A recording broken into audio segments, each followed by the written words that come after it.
How's everyone doing? I don't have anything off the top.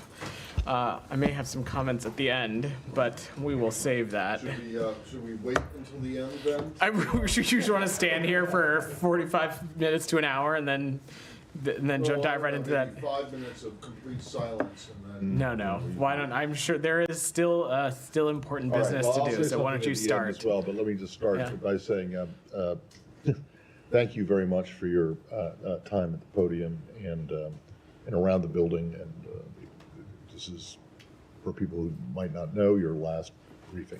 That is correct. So anyway, on behalf of the press corps, Sean will say more, I'm sure, but thank you.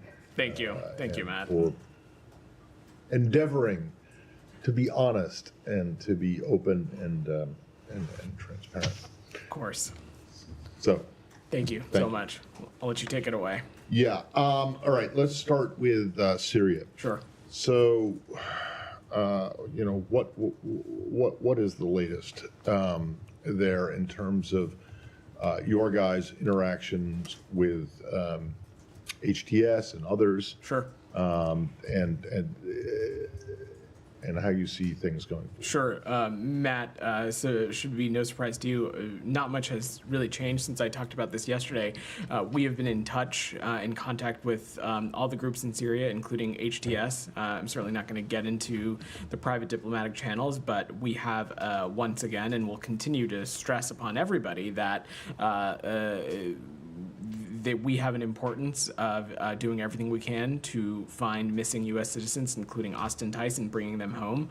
The Secretary on his trip, which I know you were on, stressed quite clearly the transition principles that have been the cornerstone of our ongoing diplomatic engagements, principles that now have been taken up by countries throughout the region and well beyond that, which, if you'll humor me, our view is that when whatever government arises out of this transition, it needs to be inclusive. It needs to protect the rights of all Syrians, including women and minorities. Like all governments, it needs to preserve critical state institutions and deliver essential services. And perhaps most importantly, we want to see a Syria that does not pose a threat to its neighbors or the regions, or Syrians, or Syria being a place that's going to serve as a base for terrorism or allying with groups like ISIS. Also, Syria is a member to the Chemical Weapons Convention and has an obligation to ensure that any chemical weapons are secured and destroyed. That continues to be our North Star when it comes to our engagements as it relates to Syria. Sure.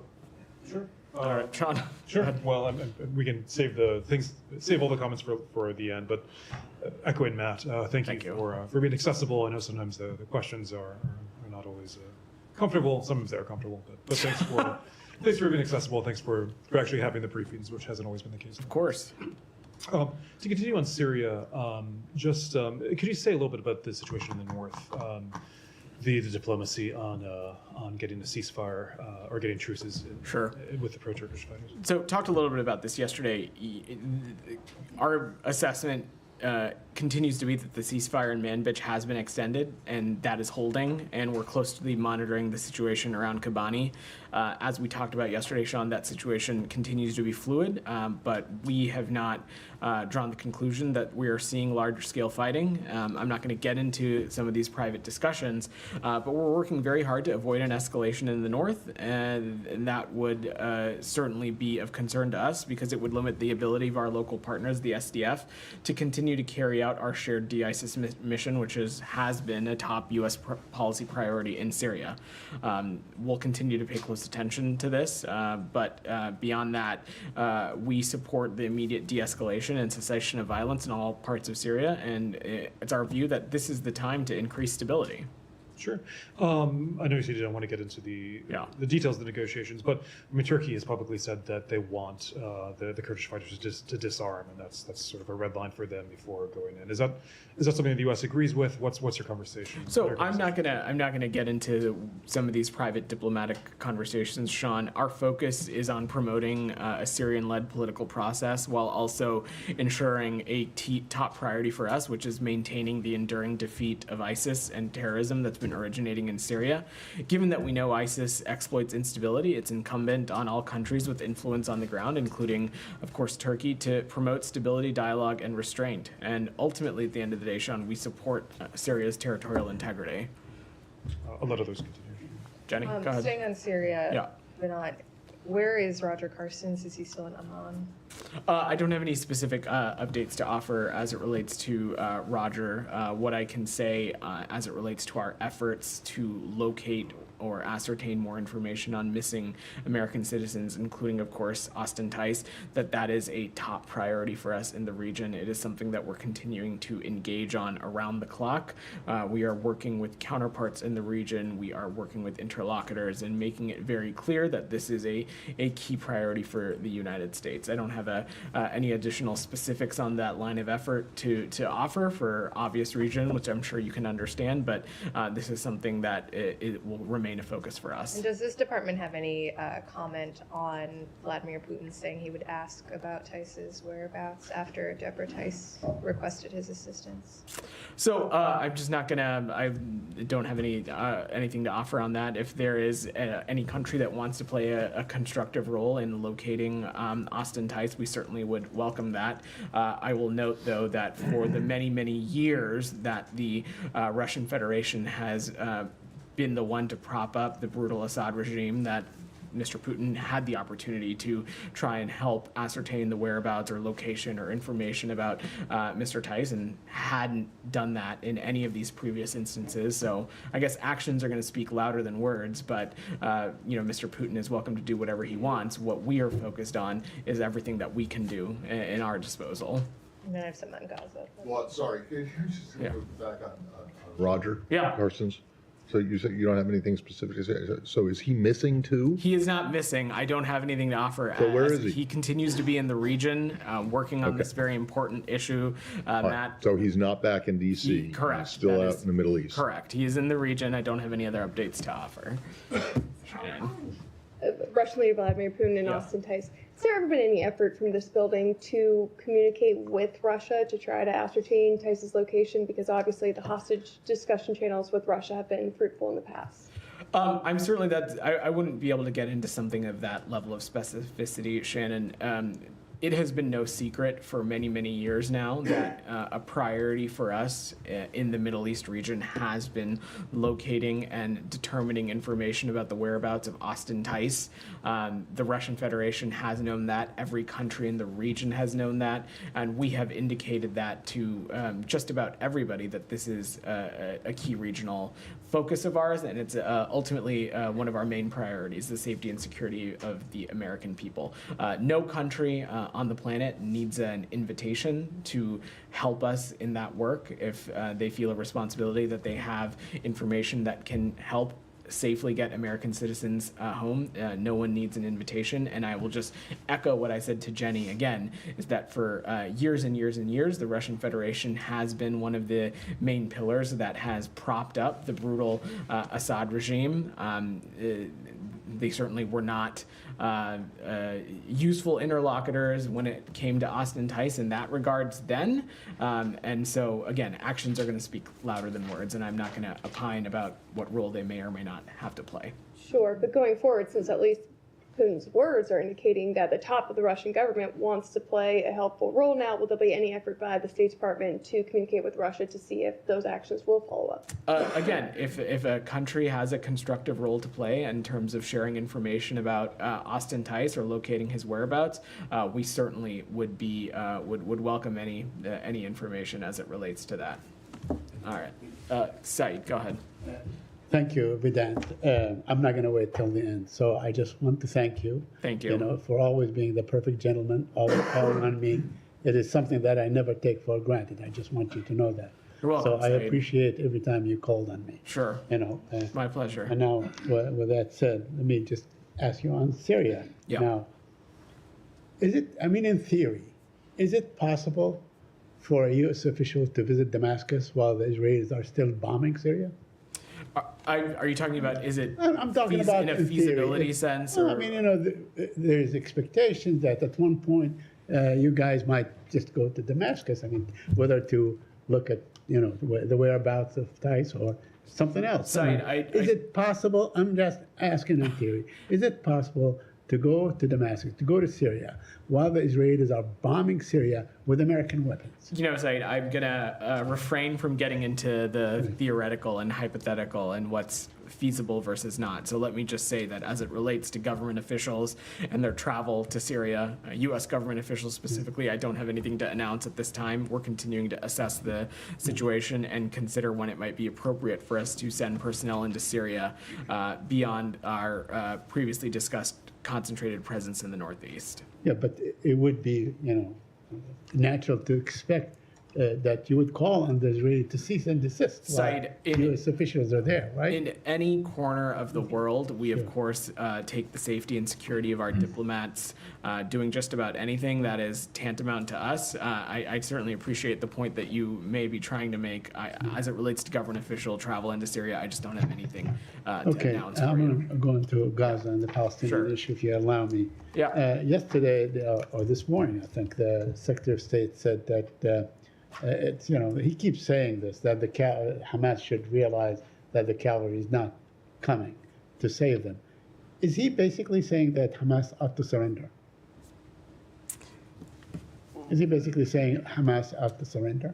Well, Said, when you look at the trajectory of this conflict and the things that we have we've been working so tirelessly on. Of course, what is required here for this conflict to end is an agreement between two parties, of course, Israel and Hamas. And we have seen time and time again Hamas's unwillingness to engage in good faith, its unwillingness to accept deals that have been on the table.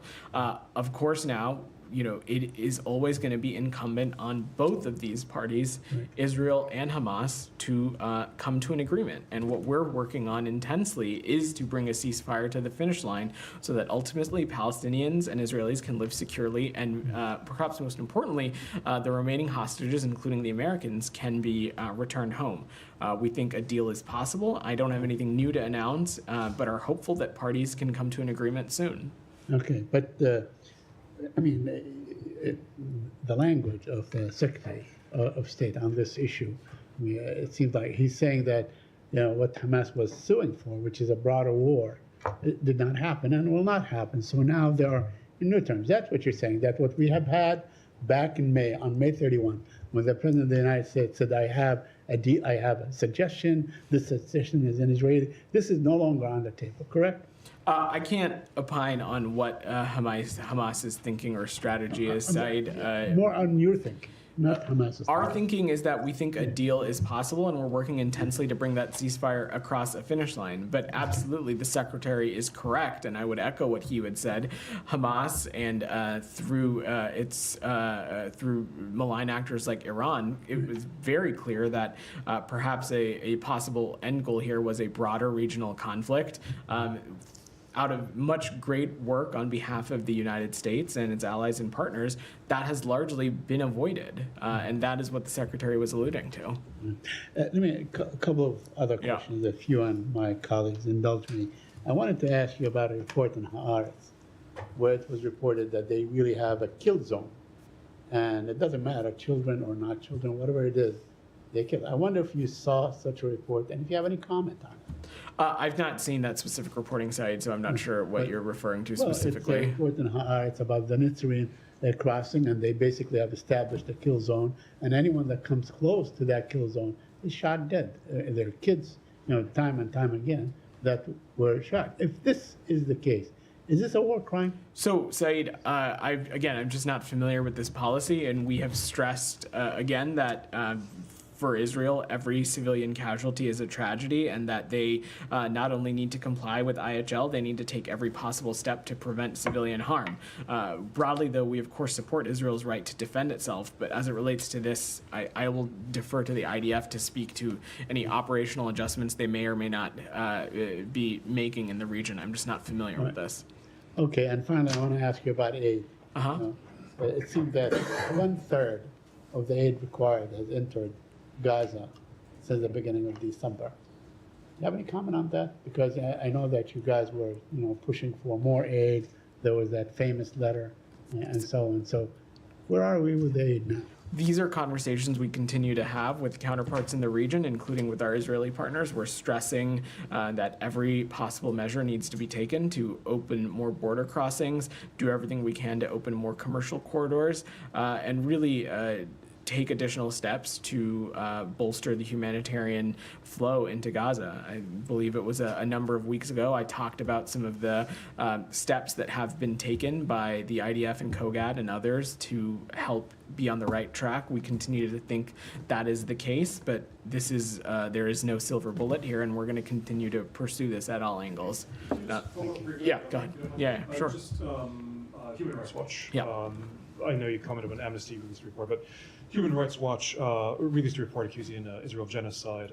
I believe also today Doctors Without Borders had a report that's accusing Israel of ethnic cleansing.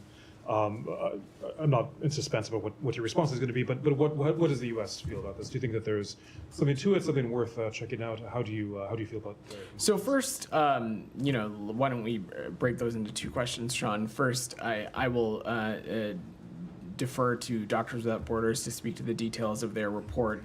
What I can say is that even within their report, they make pretty clear that they don't have the legal authority to determine intentionality, and I certainly don't have an assessment from the U.S. government to offer today as it relates to ethnic cleansing. But we continue to appreciate the important role that's played by civil society organizations, including Doctors Without Borders, and we're deeply concerned about the scale of civilian harm in this conflict, and we're continuing to emphasize that the parties need to comply with IHL. But most importantly, it is because of the circumstances and the crises that we're seeing that we are working so tirelessly on an agreement to stop the war and bring all the hostages home, and ultimately improve the humanitarian situation and get us on a path to an enduring resolution to the conflict in Gaza. That's what we are squarely focused on.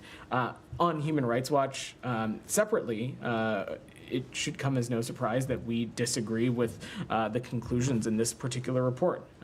Certainly appreciate the role that groups like Human Rights Watch have played over the course of this conflict, but also other conflicts around the world.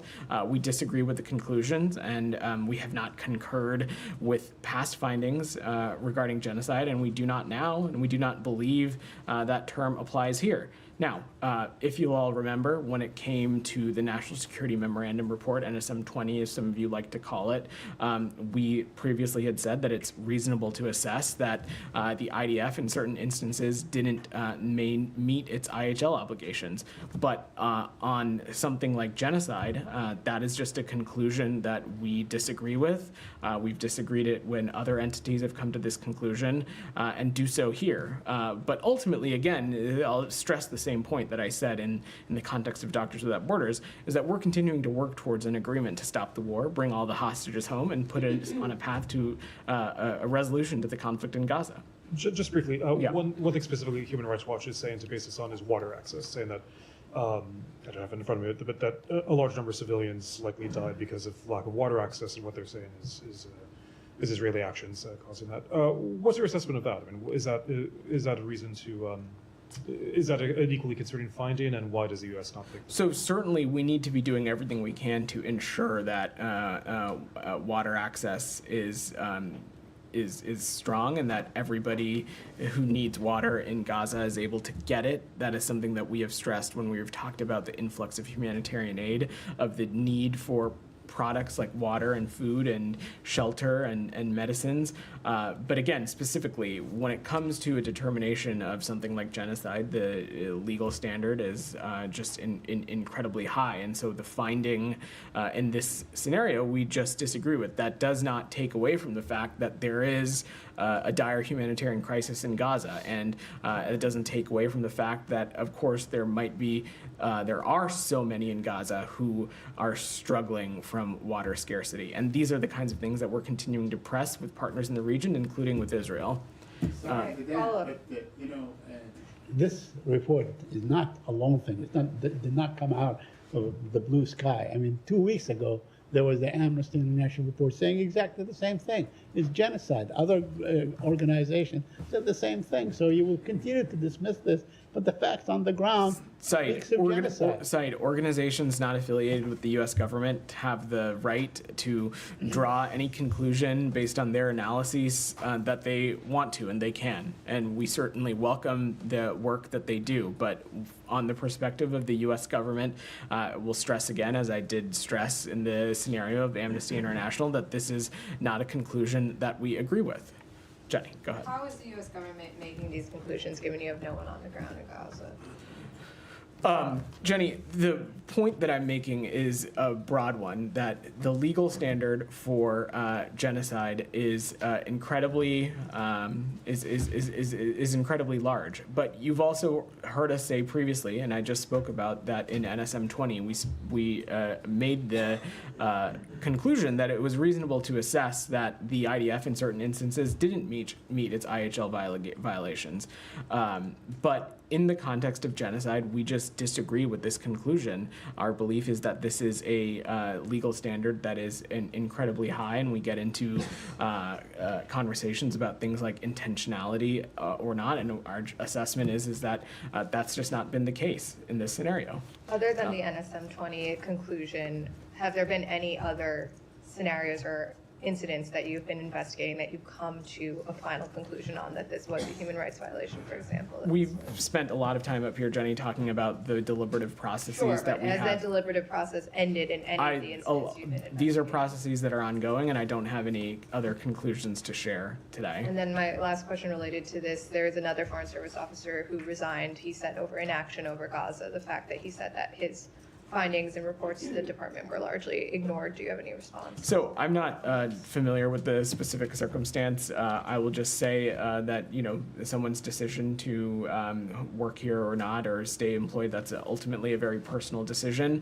I will say that from the president on down and the secretary, we welcome and encourage differing points of view, dissenting points of view.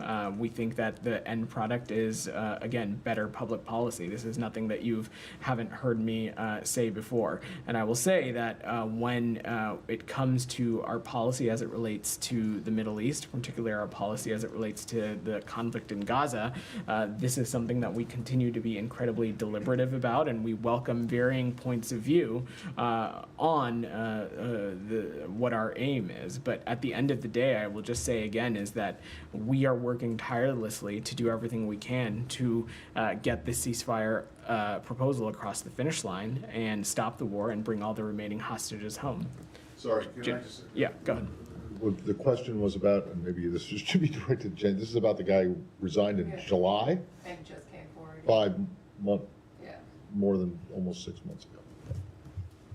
Was there a question? Well, no, I just wanted to make sure No. I understood who it was. Got it. Janie, go ahead. Thank you, Vedant. Two questions on South Korea, Yeah. Russia, and North Korea. Deputy Secretary Campbell said he would hold high-level face-to-face diplomacy with South Korea's acting president Han Duck-soo within weeks. In South Korea, the top diplomacy and the security officers are currently suspended their work and arrested. The South Korean opposition party's impeachment bill includes a diplomatic assessment. My question is it possible for South Korea and the United States have normal diplomacy in this situation? And do you think a diplomatic evaluation can be grounds for impeachment? So let me just make two broad points first, Jenny, that I want to be very clear about. First is that we strongly support the Ironclad Alliance that joins our two countries together, and that's done so much over the last few years, especially under the Biden administration. In recent years, the alliance has made enormous strides, and the United States looks forward to partnering with the ROK, achieving further progress. But if you recall, on the Secretary's trip, he said the most important thing as it relates to the current issues ongoing in South Korea is that that the Republic of Korea has demonstrated its democratic resilience, and that's something we strongly support, and we strongly support the Korean people throughout this process. We've seen what's happening. We've seen it follow peacefully a process that is clearly laid out in the ROK Constitution, and we'll continue to be ready to work with acting President Han and the ROK government. And we'll look forward to sharing engagements in the future should any get scheduled. Second question Yeah. now. President Putin has been called to the International Criminal Court as a war criminal who started the war in Ukraine. Should North Korea's Kim Jong-un, who is helping Putin in the war, also be referred to the International Criminal Court? I don't have a legal determination or an assessment to offer on that, Jenny. What I can say is that the DPRK continues to be a regime that represses human rights, and not only that, is a volatile regime that has contributed to much of the destability that we're seeing, not just in the region, but also encroaching in other areas like Europe as well. Thank you. Could I follow up on- sorry, Yeah, could I go. follow up on Korea? Yeah, of course. Just briefly, South Korea said yesterday that it estimates that at least 100 North Koreans have died so far fighting on behalf of the Russians. Does the U.S. have any assessment? So, thanks, Sean. Our assessment is that there have been several hundred casualties of DPRK soldiers in Ukraine. That's what we're seeing, but I'm not in a place to parse it more specifically for you than that. Casualties, of course, as a journalist, I know it could mean like wounded or killed. But you mean specifically North Korean? Correct. casualties? Yes, Okay. that is correct. And just briefly, Ambassador Thomas Greenfield yesterday suggesting that Russia might formally conclude that accept North Yeah. Korea as a nuclear weapons state. Is that something that you're tracking? Is that something that you think that you could be imminent? Is that something that you're? Well, I don't have a timeline to prognosticate on, Sean, but should that come to fruition, should the Russian Federation make that declaration, it of course would be what we would view as another step in a long line of examples of the closening of relationships between these two countries, and it would be of great concern to us. Alex, go ahead. Thank you, Vedant. Yeah. Several hundred casualties all from Kursk operation? I don't have it. I'm not in a place to parse it more specifically than that. Thank you. I want to echo everything my colleagues said. Can't thank you enough for being always accessible, available, professional. I have so many adjectives to utter about Thanks. Thanks, Alex. depending on how you answer my questions on Georgia.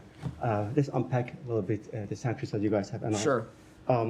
So you have sanctioned 2 more violators with Magnitsky sanctions, and on top of that, the state, according to a press release, is taking further steps to impose visa restrictions on additional Georgian individuals and members. Can you put some figure value how many violators in total today got impacted? Sure. Alex, to give some additional color for the room on this, today the Department of Treasury's OFAC imposed sanctions on Georgia's Minister of Internal Affairs and Georgia's deputy head of the ministry's special task department. These are leaders who have been involved in the brutal crackdowns on members of the media and peaceful protesters, including during demonstrations throughout 2024. The Department of State also announced that it took steps to impose additional visa restrictions on individuals responsible for or complicit in undermining democracy in Georgia and their immediate family members.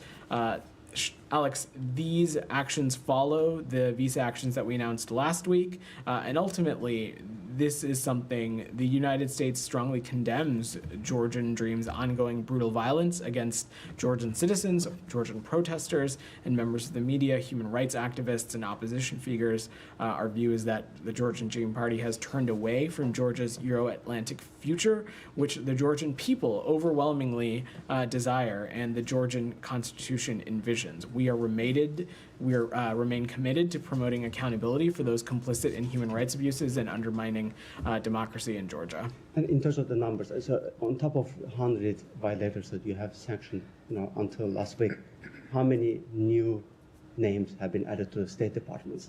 So I just spoke about those two ministers at the top of answering your question. But on top of that, I will see if there's a more technical breakdown for you, Alex, but I think I've parsed it as much as I'm able to. and what kind of message do you send it to Ivanishvili by letting him off the hook one more time? Look, Alex, as you've heard us say before, taking one designation or taking a particular action one day doesn't certainly designate us doing something else in the future. This is just the latest example of the United States using the tools at its disposal to hold perpetrators in Georgia accountable, and we, of course, continue to have these various tools at our disposal. That means it's not the end of your comprehensive review. I'm just not going to preview potential actions. And one more on this, Vedant. Is it fair to say that this is a reflection of bipartisan will? President-elect Trump met with President Zorobishvili a couple of weeks ago, and we've heard different statements. I'm just not gonna. I will let the incoming administration speak to its own foreign policy. What I can say is that this is a priority for us based on our values. Rabia, go ahead. I also want to thank you for your course. professionalism, echoing my colleagues. I have a question on Syria, if I may. Sure. Evidence of war crimes in Syria, including, mass graves and evidence of torture at prisons, continues to emerge. I was wondering what is the U.S. position on investigating these crimes committed by the Assad regime, and are there any, actions the U.S. is planning to take regarding accountability and process? So the Assad regime, let's be very clear, the Assad regime brutalized, detained, disappeared, tortured, and killed hundreds of thousands of people in Syria. And now, at long last, the Assad regime has fallen. That is a fundamental act of justice.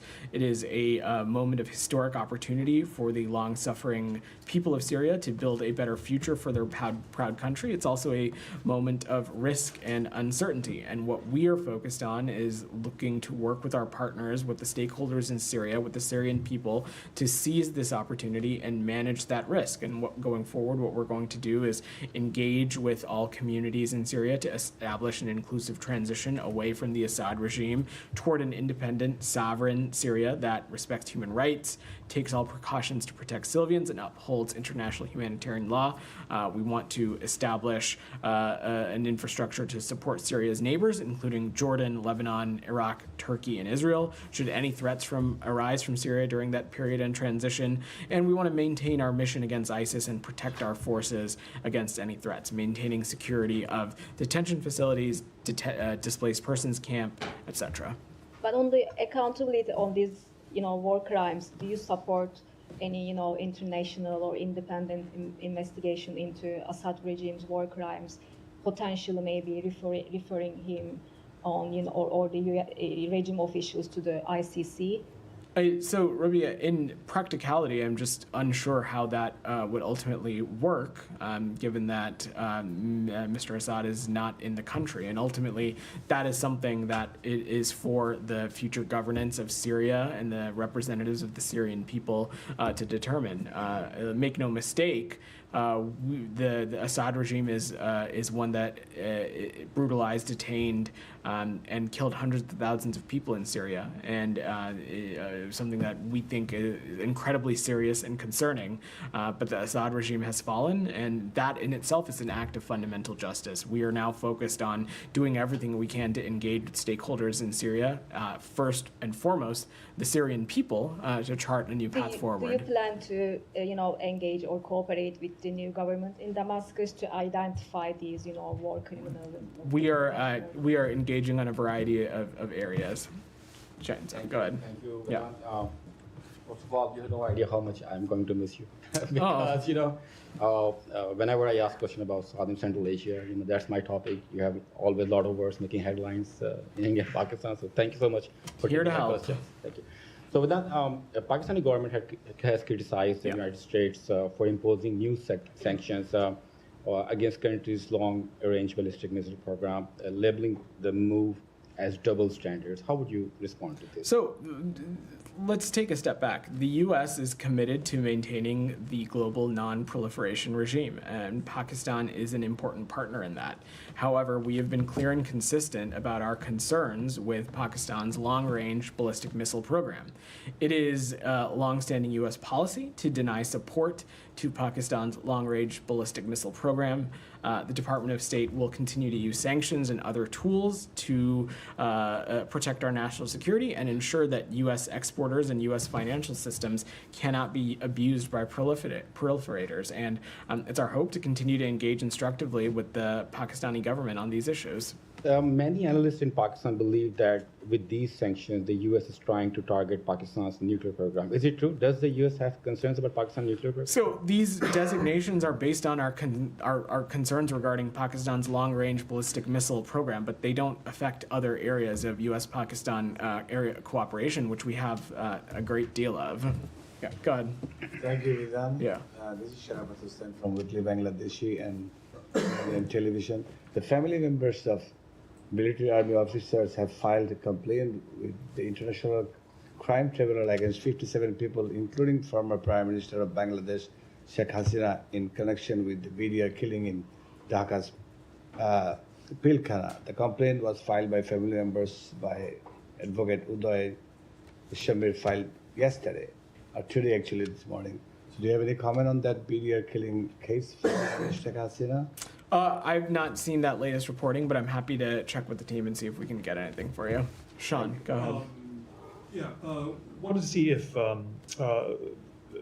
Paul Watson, the Wayland activist, maybe this was in their bingo card for one of your last questions, but Greenland, the Danish authorities in Greenland have freed him. They refused to extradite him to Japan, which wants him. He's a U.S. citizen.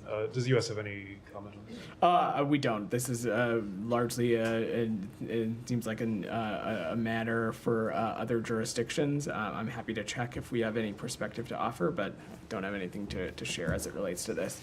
In the back. Thank you very much. Yeah. With regards to the sanctions announced against Pakistan's entities contributing to ballistic missile, had it not be better if it would have been resolved diplomatically? Do you think that these restrictions will have any kind of restricting effect on Pakistan? So I kind of just answered that question. Look, these sanctions are in place because of our long-standing concern about Pakistan's long-range ballistic missile program. It is not meant to color the other areas of cooperation that we have between the United States and Pakistan. We expect those areas to continue to go forward. Taka, you had your hand up. Yeah. Today, he took 76 questions, and he said Russia is ready for negotiation and compromise with Ukraine. So how do you take that his comment? I don't think anything. I don't really take anything or have a particular reaction. We have long said that it is up to the Ukrainian people and the Ukrainian government to decide what path it wants to take as it relates to the ongoing conflict in Ukraine. This administration has been proud to be to unearth the kinds of assistance that we've had economically, militarily, and others to continue to support our Ukrainian partners. And our focus is doing everything we can to continue to put them in the strongest position possible. Goyle, go ahead. Thanks. Two quick questions. One, if you want to talk about the U.S. and India space delegation, what are we doing about this space agreements and missions? Can you be a little bit more specific about what you're referring to? There was an Indian ambassador and deputy secretary. They went to Houston as far as this as a delegation for space mission or space agreements between the two countries. Yeah, so we put a readout out about Deputy Secretary Campbell's travel to Houston. He was accompanied by Principal Deputy National Security Advisor John Feiner and Ambassador Quatra. They had some important engagements with space officials related to India, and I would just point you back to that readout. And second one, sir, as we come to the end of the year, millions and millions of people around the globe still suffering for basics because of these two continuing ongoing wars in the Middle East and also Ukraine and Russia. So they are hoping still when these wars will end and they will have better lives ahead for them? So that is something that we are focused increasingly on, is doing everything we can in the context of Ukraine to make sure our Ukrainian partners are in the best position possible, that they are continue to be in a place of strength. We have stressed that no decision about Ukraine can be made without Ukraine as part of that conversation, with that part of the table, and that will continue to guide our strategy going forward. Thank you. Go ahead.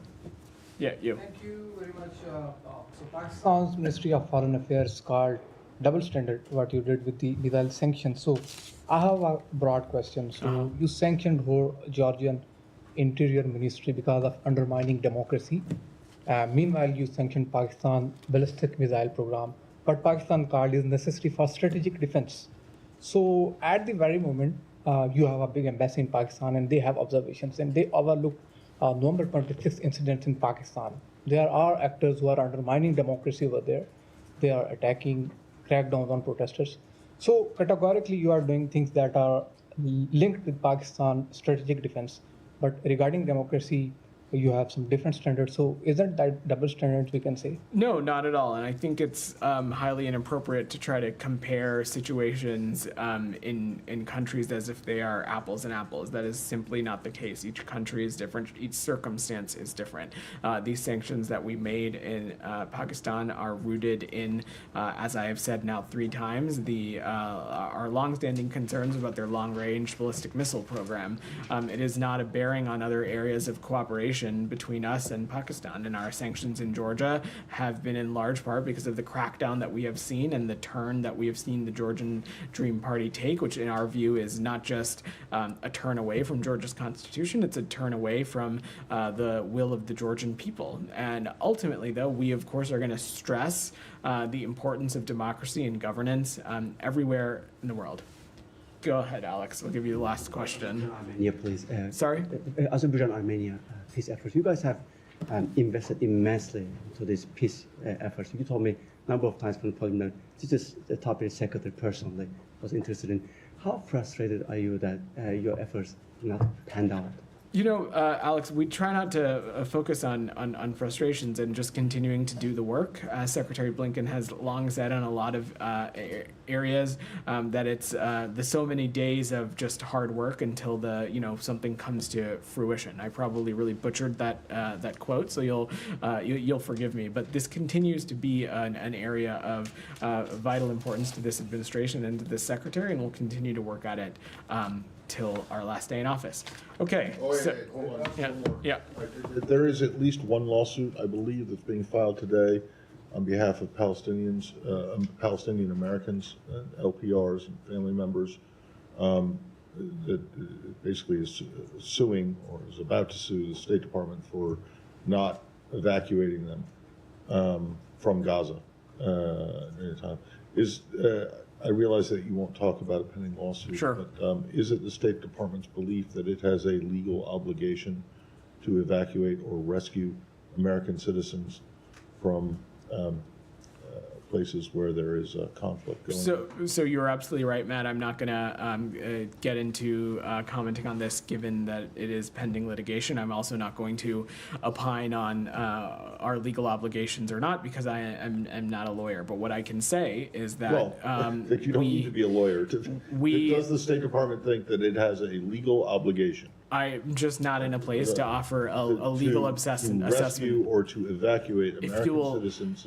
If you'll allow me, what I am happy to offer is that the safety and security of American citizens around the world is our top priority. Yes. And in crisis scenarios, in every corner of the earth, whether it was Haiti, whether it was Sudan, whether it was Niger, whether it was Lebanon, whether it was the conflict in Gaza, Israel, we have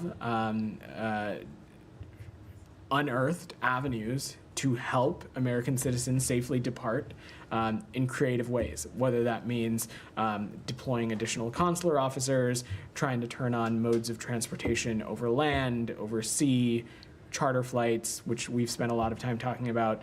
It is a top priority for us, and it is something that we will always lose sight on. I don't have a person. I'm not going to get into legal obligation. Right. Well, exactly. But that's the whole point of the question, because I mean, if there is no such legal obligation, and I don't frankly think that there is, but if there isn't, then it would seem to me that you guys would just call for this lawsuit or lawsuits of these of this type to be dismissed out of hand. It's completely understandable that you would have some kind of, that you would feel a moral obligation or some kind of an obligation to help, but the question is whether it is a legal requirement. To which I don't have an assessment for you on the legal requirements of not. So, all right. I'm gonna just, if you give me a point of personal privilege, because as Matt mentioned, and as many of you talked about at the beginning, today is my very last press briefing of the Biden administration. We are going to be down for the holidays, as you know. Matt will be back up here in the new year, but as some of you might also be tracking, my wife and I are expecting a baby girl sometime next week, and so I will be out caring. Thank you. I will be out. I'll be out caring for her for most of the remainder of the term. So this is my last time up here. It has been an honor and privilege getting to come up here regularly and take questions and talk to you all with these two flags behind me. I have so much reverence for this institution and the role that it plays in our foreign policy and our national security. I want to take a little bit of time to thank people. I will go very fast. I'm sure I will miss some folks, but you're going to entertain me because I have this space. I want to first thank my colleagues across the Department of State, especially our Foreign Service officers and Civil Service officers. They are the backbone of this department.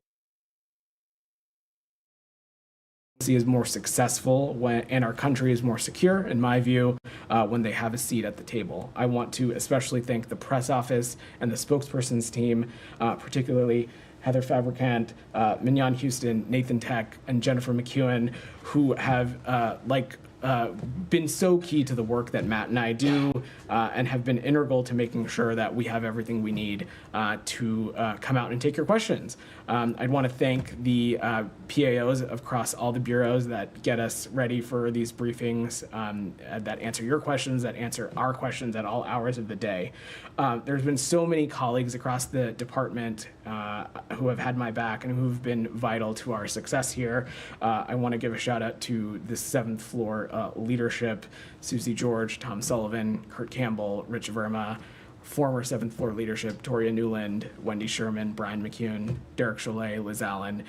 They've been incredible partners, and I'm so glad to have had the chance to work with them. I want to thank Ned Price and Matt Miller, the two spokespersons that I've worked with up here. Getting to work with them and getting to do this job in partnership with them has been, and getting to learn from them has been one of the best parts about this job and has made this job incredibly special.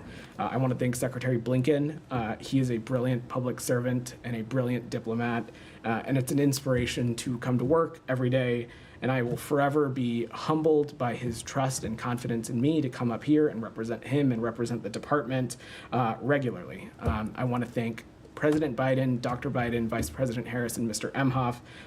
Getting to serve in their administration from before day one has been a dream come true. And I think this country is better for the grace, dignity, and decency that they've embodied over these past 4 years. And lastly, second to last, I would be remiss if I didn't mention my wife, Sneha, for her patience with me and the kinds of jobs that I have been taking for probably too many years now. I couldn't do this job and other ones like it without her support and her encouragement. And lastly, I want to thank all of you. The work that you all do to help inform American families and help them make decisions about their country and its future and the world around them is so critically important. An independent, free press is, I think, one of the most important pillars of a well-functioning democracy. I took very seriously the responsibility to come down here regularly and take your questions. I'm sure you not have always been satisfied with my answers, and I'm sure I have harassed you about headlines and deadlines and the attributions and the inclusion of relevant background, but that is how I think it's supposed to work. So working with you all has been an honor and a privilege, and hopefully you all have made me a better spokesperson in the process. So thank you. Good luck. Thank you. Thanks, Vedant. Thanks, guys.